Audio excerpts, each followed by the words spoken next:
Alain, propos d'un Normand, marchand de femmes. Aucun auteur n'a jamais bien expliqué que je sache comment les marchands de femmes parviennent à entraîner des jeunes filles qui ne sont pas sans pudeur jusqu'à leur faire accepter le plus vil esclavage.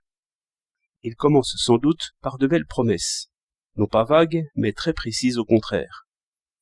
Je cherche, dit l'homme, des demoiselles de magasin, ou des caissières, ou des modistes, ou des couturières.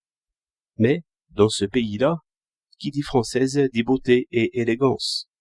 Les plus riches de là-bas voudraient transporter chez eux cette grâce parisienne qui se retrouve dans les moindres choses. C'est pourquoi un commerçant avisé paiera très bien 5 à 600 francs par mois et plus pour le sourire et la grâce. Et le rêve des jeunes gens, c'est d'épouser une Française. Ce discours est vraisemblable. Il est peut-être vrai. Chacun croit déjà naturellement ce qu'il espère. De plus, ces discours et ces propositions enferment une flatterie continuelle, une invitation à se parer et à plaire. L'homme fait voir de l'or et dépense largement. Une fine commère verra bien les risques, mais aussi elle croit les connaître.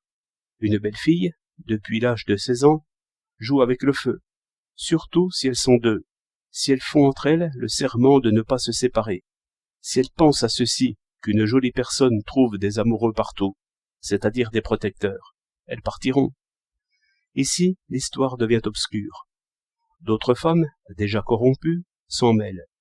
Une vie facile et gourmande, l'ivresse, les surprises d'essence, l'isolement, la nouveauté, surtout une autre opinion, d'autres maximes. Tout cela, en un mois ou deux, conduit les filles à la maison close. Il faut bien le croire, puisque ce commerce, malgré tant d'obstacles, prospère toujours. Peut-être serions-nous moins étonnés si nous considérions d'autres manœuvres plus élégantes, plus savantes, qui se font publiquement et officiellement chez nous, et qui visent à peu près la même fin.